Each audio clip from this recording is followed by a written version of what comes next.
कोटा में राहुल गांधी का शक्ति प्रदर्शन। दिल्ली से लेकर राजस्थान तक कांग्रेस के दिग्गज नेताओं की पूरी फौज मंच पर दिखाई दी।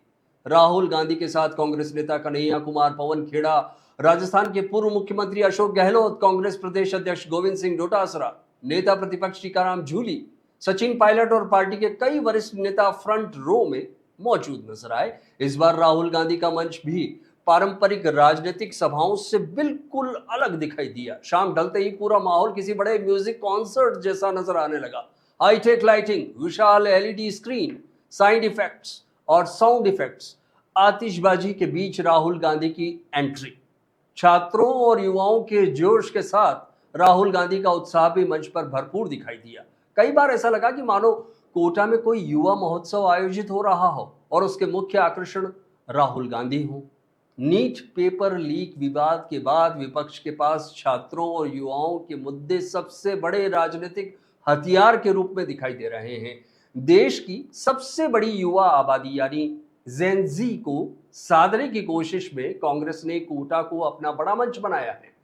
शिक्षा, प्रतियोगी परीक्षा, बेरोजगारी और युवाओं के भविष्य को लेकर सत्ता परिवर्तन की बहस भी इस मंच से छिड़ने का प्रयास किया गया। अब बात करते हैं कि राहुल गांधी ने कोटा में क्या कहा। लोकसभा में विपक्ष के नेता राहुल गांधी ने छात्रों की गूंज कार्यक्रम में शिक्षा व्यवस्था और रोजगार को लेकर कई बड़े सवाल उठाए। उन्होंने कहा कि देश का एजुकेशन सिस्टम छात्रों को अवसर देने की बजाय उन पर दबाव बढ़ा रहा है। राहुल गांधी ने दावा किया कि देश में लगभग 22 लाख छात्र हर साल नीट परीक्षा देते हैं और इसकी तैयारी में परिवार करीब 1.32 लाख करोड़ रुपए खर्च करते हैं। वहीं जेईई यानी जी परीक्षा देने वाले लगभग 15 लाख छात्रों की तैयारी परिवार में करीब 1.30 लाख करोड़ रुपए खर्च करते हैं। उन्होंने कहा कि नीट, जी, एसएससी, आरआरबी और यूपीएससी जैसी 5 प्रमुख प्रतियोगी परीक्षाओं की तैयारी में परिवारों की जेब में हर साल करीब 5 लाख करोड़ रुपए निकल जाते हैं। राहुल गांधी के अनुसार ये राशि कई मंत्रालयों के कुल बजट के बराबर है। रोजगार पर बोलते हुए राहुल गांधी ने कहा कि कॉलेजों से निकलने वाले 1000 युवाओं में से केवल 12 को ही नौकरी मिल पाती है। उन्होंने ये भी दावा किया कि आज देश में 100 में से 80 इंजीनियर बेरोजगार हैं या अपनी पढ़ाई से अलग काम करने के लिए मजबूर हैं।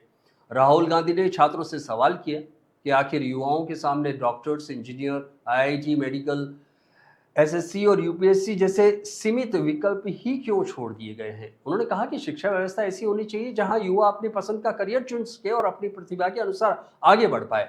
कार्यक्रम में मौजूदा अभिभावकों ने अपनी चिंता व्यक्त की। एक अभिभावक ने यहाँ तक कहा कि प्रतियोगी परीक्षाओं के दबाव के कारण कई माता पिता रात में 2 से 3 बार उठकर अपने बच्चों को देखते हैं कि कहीं वह तनाव से ग्रसित तो नहीं है, तनाव में कोई गलत कदम तो नहीं उठा लेगा।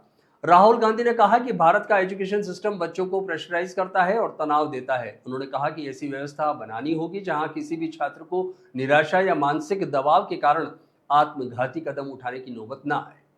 कार्यक्रम के अंत में राहुल गांधी ने छात्रों से सुझाव मांगे और कहा कि शिक्षा तथा रोजगार व्यवस्था में बदलाव के लिए सामूहिक प्रयास की जरूरत है। उन्होंने कहा कि एक आंदोलन की शुरुआत ये है और इसे बताते हुए युवाओं को अपनी आवाज बुलंद करने का संदेश उन्होंने दिया। कुल मिलाकर कोटा में राहुल गांधी का यह कार्यक्रम केवल छात्र संवाद नहीं बल्कि कांग्रेस के शक्ति प्रदर्शन, युवाओं को साधने की रणनीति और शिक्षा रोजगार के मुद्दों पर राजनीतिक संदेश देने का बड़ा मंच बनकर सामने आया।